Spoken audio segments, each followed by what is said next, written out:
మహిళా విద్యకు పునాదులు వేసిన మహనీయురాలు సావిత్రిబాయి పూలే అని పలు సంఘాల నాయకులు కొనియాడారు. ఆమె వర్ధంతి సందర్భంగా ఘనంగా నివాళులు అర్పించారు.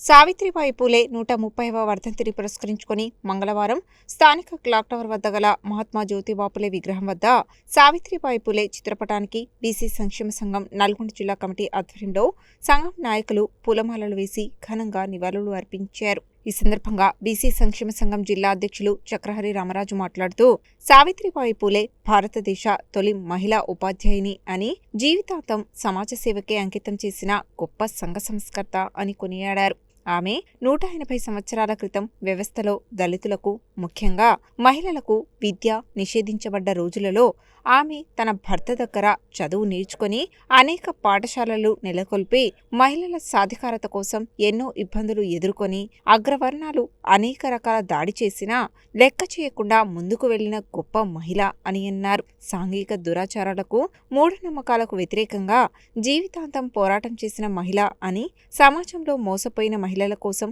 వితంతువుల కోసం అనేక అనాథాశ్రమాలను నెలకొల్పి సమాజ సేవ చేసిన గొప్ప మహిళ అని అన్నారు. తన భర్త స్థాపించిన సత్యశోధక సమాజాన్ని కొనసాగించి మానవులంతా ఒక్కటే అని, అసమానత లేని సమాజం కోసం పోరాటం చేసిన మహిళ చివరికి సమాజ సేవ చేస్తూనే ఆమె జీవితాన్ని కోల్పోయిన గొప్ప మహిళ అని అన్నారు. దేశానికి స్వాతంత్ర్యం వచ్చి 76 సంవత్సరాలైనా ఈ సమాజంలో బీసీలకు సరైన న్యాయం జరగటం లేదని, జిల్లా, రాష్ట్ర స్థాయిలలో నామినేటెడ్ పోస్టులలో బీసీలకు ప్రాధాన్యత కల్పించాలని, 42% బీసీలకు కల్పించే రిజర్వేషన్లకు చట్టబద్ధత కల్పించి పార్లమెంట్లో బిల్లు ప్రవేశపెట్టే విధంగా రాష్ట్ర ప్రభుత్వం కృషి చేయాలని రాష్ట్ర ప్రభుత్వాన్ని బీసీ సంక్షేమ సంఘం డిమాండ్ చేశారు. ఈ కార్యక్రమంలో జిల్లా ప్రధాన కార్యదర్శి నేలపట్ల సత్యనారాయణ, కార్యనిర్వాహక అధ్యక్షులు కాసోజు విశ్వనాథం, కార్యనిర్వాహక అధ్యక్షులు శంకర ముదిరాజ్, శ్రీధర్, ఉపాధ్యక్షులు నకరికంటి కాశయ్య, చిక్కుల రాములు,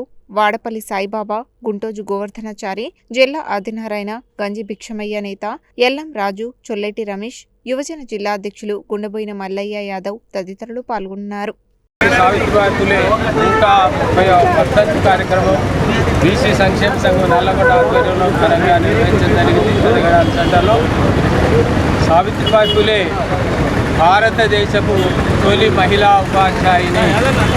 ఈమె సంఘ సంస్కర్త, కవి, రచయిత్రి. 180 సంవత్సరాల క్రితం ఈ భారతదేశంలో బ్రాహ్మణీయ వ్యవస్థ శాసిస్తున్నటువంటి రోజులు. ఆ రోజుల్లో దళితులకు, ముఖ్యంగా మహిళలకు విద్య నిషేధించబడినట్టు. ఆమె 17వ ఏట తన చదువు రాకపోతే తన భర్త దగ్గర చదువు నేర్చుకొని ట్రైనింగ్ పొంది మొట్టమొదట 1848లో పూనాలో మహిళల కోసం ఒక పాఠశాలను స్థాపించినప్పుడు అగ్రవర్ణాల వాళ్ళు అనేకమైన ఇబ్బందులు పెట్టినా బురద జల్లాలు లెక్క చేయకుండా అనేకమైనటువంటి యొక్క పాఠశాలను విస్తరించి మహిళా విద్య కోసం జీవితాంతం పోరాటం చెప్పిన గొప్ప దీశాలి ఆమె. నేను ఈ సందర్భంగా ఈ జిల్లాలో ఉన్నటువంటి యొక్క ప్రజాప్రతినిధులకు ఒకటి డిమాండ్ చేస్తున్నాను.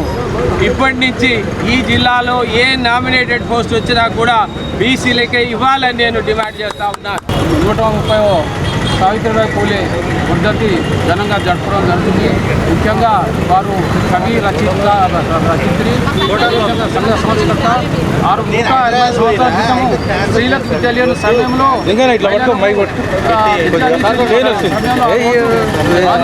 ఆ రోజుల్లో కష్టపడి మహిళా విద్యార్థులను తయారు చేసి ప్రత్యేక స్కూల్ ఏర్పాటు చేసి వారి కోసం ఎంతో స్త్రీ ఉద్ధరణ కోసము ఆనాడు ఉన్న దురాచారాలు మొత్తం కోసం పోరాటం చేసి మహోన్నత వ్యక్తి సావిత్రిబాయి పూలే గారు.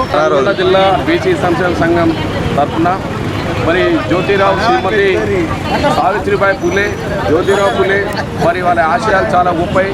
వాళ్ళు విద్య లేనప్పుడే మహిళల గురించి విద్య నేర్చుకొని ఎంతో అవగాహన చేసిన వేళల అట్లాంటి 1948 ఆ సమయంలో పూలేల వాళ్ళు చాలా మందిని సంఘ సంస్కృతులుగా కవి, రచయిత కాబట్టి వాళ్ళు అన్ని విధాలకు కూడా కృషి చేసి సందర్భంగా జోహార్లు అర్పిస్తూ సామాజిక న్యాయం కొరకు రాజ్యాంగబద్ధంగా శ్రీలేఖమై సమాజ నిర్మాణం చేయాలని కోరుతున్నారు. సావిత్రిబాయి పూలే 130వ వర్ధంతి ఈరోజు కొత్తగూడెం సెంటర్లో చక్ర రామరాజు గారి ఆధ్వర్యంలో ఘనంగా నిర్వహించుకున్నాము. సావిత్రిబాయి పూలే ఆమె జీవితం విద్య లేకుంటే ఆమె భర్త దగ్గర జ్యోతిరావు పూలే దగ్గర విద్యను అభ్యసించి ఆమె 1847లో మొదట పూణేలో పాఠశాల నెలకొల్పారు. పాఠశాలలోకి వెళ్తుంటే అగ్రకులాల వాళ్ళు ఆమె మీద బురద రాళ్ళు ఇవన్నీ చల్లుతున్నారు. అదేవిధంగా భయపడకుండా కూడా ఆమె అది విద్య నేర్పించిన పిల్లలు. భారతదేశం తొలి మహిళ ఆమె విద్య నేర్పించిన తొలి విద్యావంతురాలు. ఆమె యొక్క ఆశయాలను సాధిస్తాం. ప్రభుత్వం రేపు వచ్చే జడ్పీటీసీ ఎంపీటీసీ ఎన్నికల్లో 42% బీసీల రిజర్వేషన్ ఇవ్వాలని. అలాగే సావిత్రిబాయి పూలే 130వ వర్ధంతిని పురస్కరించుకొని మంగళవారం స్థానిక క్లాక్ టవర్ సెంటర్లోని మహాత్మా జ్యోతిబా పూలే విగ్రహం వద్ద సావిత్రిబాయి పూలే చిత్రపటానికి టీఎన్జీఓస్ నాయకులు పూలమాలలు వేసి ఘనంగా నివాళులు అర్పించారు. ఈ సందర్భంగా మహిళా విద్యకు పునాదులు వేసిన మహనీయురాలు సావిత్రిబాయి పూలే అని పలు సంఘాల నాయకులు కొనియాడారు.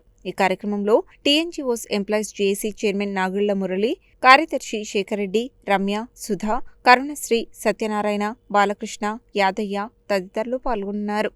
నల్లగొండ పట్టణంలో క్లాక్ టవర్ వద్ద గల పూలే విగ్రహం వద్ద సావిత్రిబాయి 130వ వర్ధంతి సందర్భంగా బీసీ సంఘ నాయకులు మరి చాలా ఘనంగా ఏర్పాటు నిర్వహించారు. మరి దాని తరఫున మేము కూడా టీఎన్జీఓస్ మరి మా కార్యవర్గ సభ్యులు, ప్రాథమిక సభ్యులు వచ్చి ఘనంగా నివాళులు అర్పించడం జరిగినది. జ్యోతిరావు పూలే కానీ సావిత్రిబాయి కానీ ఎవరి అయినా వారు జీవితాలను ప్రజాసేవకు అంకితం చేశారు, సమాజం కోసం అంకితం చేశారు. అందుకనే అలాంటి వాళ్ళది చరిత్రలో వాళ్ళ పేర్లు చిరస్థాయిగా ఉంటాయి. కాబట్టి వారిని చూసి ఇప్పుడు యువత కానీ మరి మా మహిళా ఉద్యోగులు కానీ వారిని ఆదర్శంగా తీసుకొని ఈరోజు మెలగవలసిన అవసరం ఉంది. ఎందుకంటే సమాజం కోసం ఎన్నో చేశారు, వాళ్ళు త్యాగం, వారి జీవితాలను త్యాగం చేశారు. కాబట్టి వాళ్ళని ఆదర్శంగా తీసుకొని ఈరోజు మహిళా ఉద్యోగులు మెలగవలసిన అవసరం ఉందని సందర్భంగా నేను తెలియజేస్తూ సావిత్రిబాయి పూలే గారి 130వ వర్ధంతి సందర్భంగా ఇక్కడ గడియారం దగ్గర సమావేశం కావడం జరిగింది. సంఘ సంస్కర్తలలో మొదటిగా పేరు చెప్పుకోవాల్సి వస్తే మనం సావిత్రిబాయి పూలే గారిని చెప్పుకోవాలి. ఆ కాలంలోనే మహిళా వివక్షతకు వ్యతిరేకంగా తను ఎంతో పోరాడింది.